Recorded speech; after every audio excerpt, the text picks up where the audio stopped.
Hi there, this is Mr. Parker from the Maths Department, just talking you through a few different features of Dr. Frost Maths and how you can use it to monitor the progress that is being made by your son or daughter.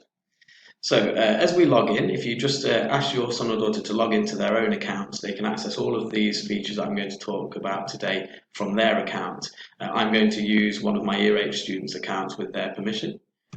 So, if we go onto our dashboard, there are lots of different panels on the dashboard that do lots of different things. I'm just going to talk you through a few of the key features that you'll need to know. So the first thing is the notification bar. So this literally does that. It gives you notifications about what the newest things are. So if a task has been set by either myself or Mr. Clifford, or if a task has been completed and the success rate of that task. Okay, if you decide to do some practice and you left it hanging so you can go back to it later, it will tell you that you've done that here.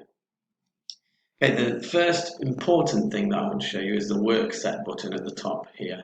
So if we click on that, and this will show you the list of homeworks and works that we've been doing in lesson that have been set by myself or Mr. Clifford. Okay, so all the classwork and homework that we set via Dr. Frost Maths will be in this list here. So you can see here there is a task that Alia attempted yesterday for me, and she got 8 out of 8. So the coloured bar will just indicate the success rate on that task. Quite often it will allow you to redo that homework if they will need to improve on it. So for example, this one, there was 6 out of 8 achieved, so we could redo that homework to try and improve on that score. If a task hasn't been attempted or it's been started but not finished, it will be in grey. So, for example, this one here, it will just give you the option to continue that homework until it's finished. And then once it's finished, it will give you the colour indication and the number of marks that have been achieved. The next thing I want to show you is up at the top here. If we click on Assess and we go to Progress by Topic, this will give you a lot of data about all the questions that have been answered by a particular student. So if we go to Select a Strand, and we go down, I'm using a Year 8 student's account, so I'm going to go to Year 8 2020 Scheme of Work, and this will look at all of the questions that have been answered by the student within the topics of that scheme of work. So I can see here, for the top one, we've got multiply decimal numbers. Alia has answered 23 of the questions on this topic, and she got 18 of those correct. So if I click on that, I can see exactly which questions have been answered and which ones were correct and which ones were incorrect. So I click on an incorrect one, I can revisit that question, I can reattempt the question, and it gives me the correct answer, so I know what I'm looking for, what I'm trying to work towards, and I know the mistake answer that I put in previously. Okay. There are also other features that we can use, such as videos, or we quite often recommend using YouTube and searching for Corbett Maths or Hegarty Maths videos. So you could just put into Corbett Maths or Hegarty Maths on YouTube, multiply decimal numbers, and there should be something applicable there. Or obviously they can talk to us, talk to a friend, talk to parents, etc., to try and improve on questions that they've got wrong here. The only thing I would say about this is don't just take the colour as being a definite answer as to whether they know a topic or not. Because if we look at this for an example, the nth root of a number, here we have 2 questions that have been attempted and one of them was correct, which means it would be highlighted as something that needs practicing on. But because it's such a small sample of questions, and actually if we look at these questions, they were relatively difficult statement questions, it might be a little bit misleading as to whether that is an area for development that needs working on imminently.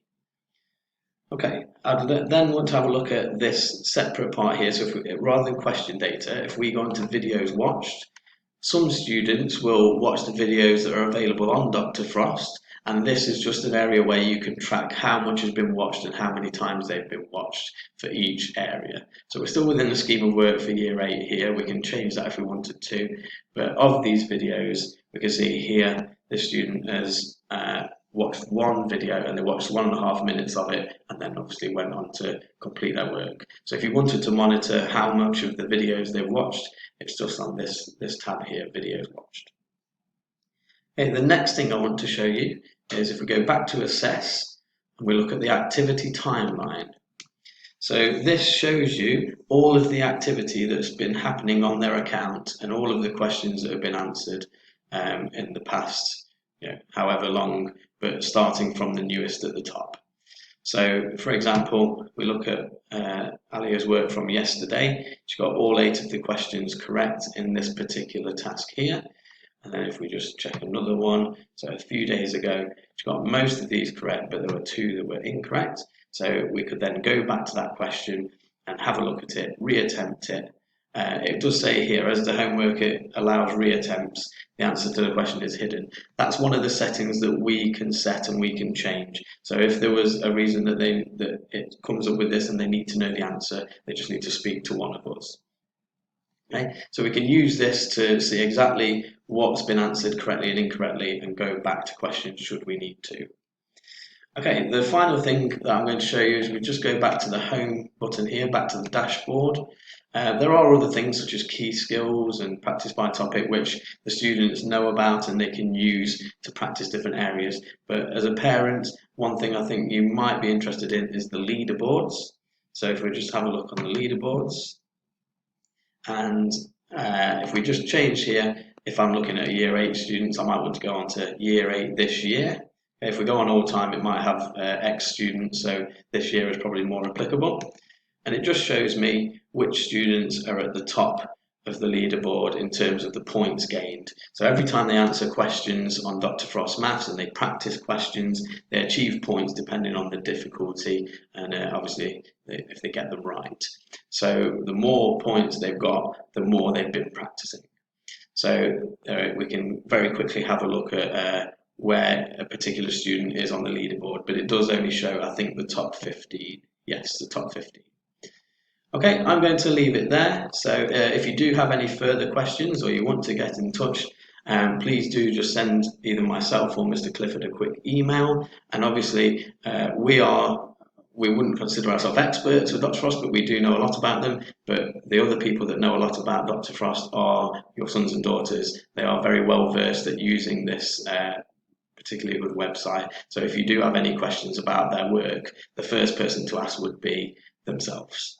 Okay, I hope that helps, and I look forward to speaking to you about it should you have any queries.